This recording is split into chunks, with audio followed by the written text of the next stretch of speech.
रायगड जिल्हा आणि विशेषतः पनवेल आणि उरण तालुक्यामध्ये ज्यांनी कार्याच्या जोऱ्यावरती एक वेगळं नवं वैभव पनवेलकरांच्या विकासामध्ये टाकलं ते लोकनेते आदरणीय रामशेठ ठाकूर साहेब.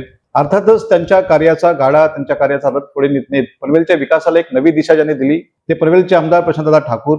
खरं तर भारतीय जनता पार्टीच्या माध्यमातून संपूर्ण पनवेलचा विकास करत असताना वेगवेगळ्या जबाबदारीतून जाताना भारतीय जनता पार्टीच्या महाराष्ट्र प्रदेश चिटणीसपदी सचिवपदी त्यांची नियुक्ती झालेली आहे. खरं तर पनवेलच्या भारतीय जनता पार्टीच्या संघटनात्मक बांधणीमध्ये त्यांचं फार प्रचंड योगदान आहे. एकूणच ह्या जबाबदारी आणि त्यांची प्रतिक्रिया आपण जाणून घेणार आहोत. नमस्कार. खरं तर पनवेलच्या विकासामध्ये ज्या पद्धतीने आपलं योगदान आहे आणि आणखी एक जबाबदारी भाजपानं पक्षश्रेष्ठीने आपलं टाकलेली आहे, काय प्रतिक्रिया व्यक्त कराल? मी या राज्याचे प्रदेश अध्यक्ष सन्माननीय रवींद्र चव्हाण साहेब यांचं मनापासून आभार व्यक्त करतो की त्यांनी माझ्यावरती प्रदेश भारतीय जनता पार्टीच्या सचिवपदाची जबाबदारी ही नव्याने टाकलेली आहे. जिल्हाध्यक्ष म्हणून याच्यापूर्वी 2 वेळा मी काम पाहिलेलं आहे, संपूर्ण रायगड जिल्ह्याचं एकदा आणि मग त्याच्यानंतर उत्तर रायगड जे संघटनात्मक जिल्हा बनवला त्याचा. आणि त्या ठिकाणी काम करताना जो अनुभव आलाय, याचबरोबरीनं आमदार या नात्यानं जो अनुभव आलाय, याच्या आधारे आता ही जी नवीन जबाबदारी दिली आहे या जबाबदारीच्या आधारे भारतीय जनता पार्टी अधिकाधिक बळकट करणं आणि त्याचबरोबर भारतीय जनता पार्टीच्या माध्यमातून सर्वसामान्य लोकांना अपेक्षित असलेला विकास आणि सर्वसामान्य लोकांच्या अडीअडचणी दूर करण्यासाठीची भारतीय जनता पार्टीची कार्यपद्धती, याच्या आधारे हे अधिकाधिक चांगल्या पद्धतीनं प्रभावीपणानं काम कसं करता येईल हे पाहण्याचा माझा प्रयत्न असेल. सर, ज्या पद्धतीने पनवेल झपाट्याने वाढतं, आपण नेहमीच पाहिलं की लोकनेते रामशेठ ठाकूर साहेबांनी इथे जी म्हणजे जात धर्म पंथ वंश याच्या पलीकडे जाऊन जी काही सामाजिक एकात्मतेची घडी बसवलेली आहे त्याचाच परिकार त्यांचं कार्य आहे. आपण 2006 साली नगरपालिकेची निवडणूक लढलात, नगराध्यक्ष झालात, 3 वेळा चौथ्यांदा आमदार झालात, म्हणजे जवळजवळ 5 वेळा विजयाची विजयश्री पनवेलकरांनी तुमच्या गळ्यात मारलेली आहे. म्हणजे पदं आली आणि देखील जबाबदारी देखील आलेली आहे, लोकांच्या अपेक्षा वाढलेल्या आहेत. सन्माननीय रामशेठ ठाकूर साहेबांनी राजकारणात यायच्या आधीपासून समाजामध्ये वेगवेगळ्या पद्धतीनं काम करण्याचा प्रयत्न केलेला आहे. शैक्षणिक क्षेत्रातलं त्यांचं काम असेल किंवा सामाजिक क्षेत्रात असलेलं काम असेल, या कामामुळेच तर थेट लोकसभा निवडणूक त्यांनी लढवली आणि 2 वेळा या रायगड जिल्ह्यातल्या मतदारांनी त्यांना खासदार म्हणून दिल्लीमध्ये निवडून दिलं. अर्थातच रामशेठ ठाकूर साहेबांचं काम ते सक्रिय राजकारणातून स्वतः बाजूला झाले तरी सुद्धा ते सातत्यानं चालू राहिले आणि त्यामुळेच त्या कामाचाच वारसा हा आज आम्हाला मिळालेला आहे. मी असेन किंवा धाकटा परेश असेल, आम्हाला ज्या वेळेला निवडणुका लढवल्या त्या प्रत्येक निवडणुकीच्या वेळेला रामशेठ ठाकूर साहेबांनी केलेल्या कामाचा आशीर्वाद हा आम्हाला सातत्यानं लोकांचा मिळालेला आहे. जनमताचा कौल हा एका अर्थानं रामशेठ ठाकूर साहेबांनी केलेल्या कार्याची, त्यांनी घालून दिलेला जो वसा आहे या वशाची एका अर्थानं ती पावती आहे आणि त्यामुळे त्याबद्दल रामशेठ ठाकूर साहेब यांचं आणि त्यांच्या परिवारातला एक घटक या नात्यानं आम्ही नेहमीच कृतज्ञता व्यक्त करत आलेलो आहोत. अनेक वेगवेगळ्या पद्धतीनं आव्हानं आली, त्या आव्हानांवरती मात करत आता आम्ही काम करू शकलोय. पनवेलच्या महापालिकेची निवडणूक 2ऱ्यांदा झाली, त्याच्यामध्ये आम्हाला महायुतीला चांगल्या पद्धतीचं यश मिळालं. महायुतीला 3/4 बहुमत मिळालेलं आहे. नुसत्या भाजपच्याकडे 2/3 जागा महापालिकेतल्या आहेत.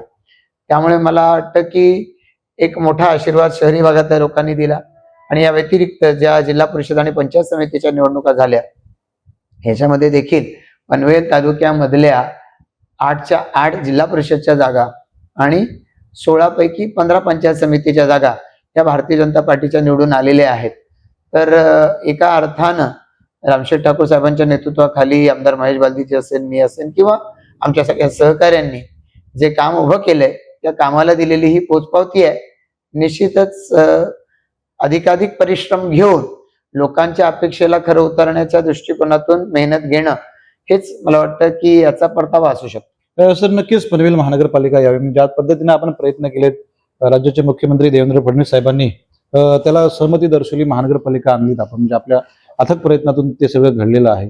परंतु ज्या पद्धतीनं पनवेलकरांच्या ज्या अपेक्षा होत्या, पाण्याचा प्रश्न असेल, मालमत्ता कर, जसं तुम्ही अभिवचन दिलेलं आहे की पुढच्या 5 वर्षामध्ये मालमत्ता कर वाढणार नाही, त्यानंतर रस्ते असतील, दिवाबत्ती असतील, अनेक प्रश्न आहेत जे पनवेलकरांच्या मोठ्या अपेक्षा वाढलेल्या आहेत. त्याला आपण कशा पद्धतीनं सामोरं जाणार आहोत? आपण लोकशाही व्यवस्थेमध्ये वावरतो. लोकशाही व्यवस्थेमध्ये आपल्याला जनमताचा कौल हा ज्याला लोकप्रतिनिधी व्हायचा त्याला घ्यावाच लागतो. महापालिका जेव्हा पहिल्यांदा स्थापन झाली त्यावेळेला महापालिकेच्या पुढची आव्हानं, दुसऱ्यांदा झाली आता पुन्हा निवडणूक, त्यावेळेची आव्हानं, काही अंशी बदल होतो, काही विषय आधीचे असतात, पण या समस्या किंवा आव्हानं याचं स्वरूप जरी बदलत राहिलं तरी आव्हानं संपली असं कुठंच घडलेलं नाही, कुठंच घडत नाही. आम्हाला मिळालेली जबाबदारी आहे याचं भान राखून आम्ही अधिक चांगलं नियोजन करू शकलो पाहिजे. निवडणुकीच्या निमित्तानं पाण्याच्या विषयासंदर्भामध्ये आम्ही बोललो असू, टॅक्सच्या बाबतीमध्ये आम्ही बोललो असू, जे बोललोय त्याच्यावरती याच्या आधी कायम राहिलो म्हणून लोकांनी कौल दिला. याच्या पुढेही आम्ही जे लोकांना अभिवचन दिलंय ते पूर्ण करण्यासाठी जीवाचं रान करून आम्ही काम करत राहणार. सर, एक शेवटचा प्रश्न, म्हणजे यश मिळालेलं आहे पनवेल महानगरपालिकेला, भाजपाची ताकद देखील पनवेलमध्ये, उरणमध्ये वाढलेली आहे, परंतु अशा वेळेस कुठेतरी कार्यकर्ता, पदाधिकारी गाफील राहतो, गैरसमजमध्ये राहतो. अशा परिस्थितीमध्ये आपण कार्यकर्त्यांना काय अपील कराल? खरं तर आता भाजपचे पदाधिकारी, प्रमुख कार्यकर्ते या सगळ्यांचं प्रशिक्षण हे आता सुरू होतंय आणि प्रत्येक पातळीवरच्या कार्यकर्त्याला आवश्यक असलेलं प्रशिक्षण पक्षाच्या माध्यमातून दिलं जाणार आहे आणि या सगळ्यातून कार्यकर्त्याची जडणघडण ही पक्षाला अभिप्रेत असलेली व्हावी असा पक्षाचा प्रयत्न आहे. तुम्ही म्हणालात की काही ठिकाणी या गाफीलपणामुळं आम्हाला सहज येतील अशा वाटणाऱ्या किंवा जिथं विजय निश्चित आहे अशा वाटणाऱ्या जागा या ठिकाणी पराभव स्वीकारावा लागला. तिथले आमचे पदाधिकारी आहेत, कार्यकर्ते आहेत, यांना सोबत घेऊन आमचे जिल्हाध्यक्ष अविनाशजी कोळी आणि आम्ही या दृष्टिकोनातून कुठे आपलं प्रयत्न कमी पडले हे याचा आढावा आम्ही निश्चितपणाने घेऊ.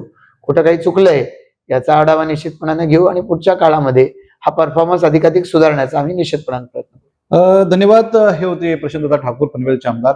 खऱ्या अर्थानं भारतीय जनता पार्टीच्या जबाबदारीनंतर महाराष्ट्र प्रदेश कार्यकारिणी, जी जुनी कार्यकारिणी बरखास्त झाल्यानंतर नव्या कार्यकारिणीमध्ये साहेबांना एक महत्वाची पूर्ण जबाबदारी दिली आहे, परंतु पनवेल आणि उत्तर रायगड जिल्ह्यामध्ये भाजपाच्या संघटनात्मक बांधणीमध्ये आणखी कशा पद्धतीनं आखता येईल, कार्यकर्त्यांना प्रशिक्षण कसं देता येईल आणि संघटनात्मक बांधणी करताना लोकांनी जी काही जबाबदारी दिलेली आहे ती जबाबदारी आणखी नक्की कशा पद्धतीने पूर्ण करता येईल यासाठी नक्कीच आम्ही प्रयत्न करणार आहोत, त्यासाठी कटिबद्ध आहोत असा विश्वास या निमित्तानं आमदार प्रशांतदा ठाकूर यांनी व्यक्त केलेला आहे. दादा धन्यवाद, खूप खूप आभार.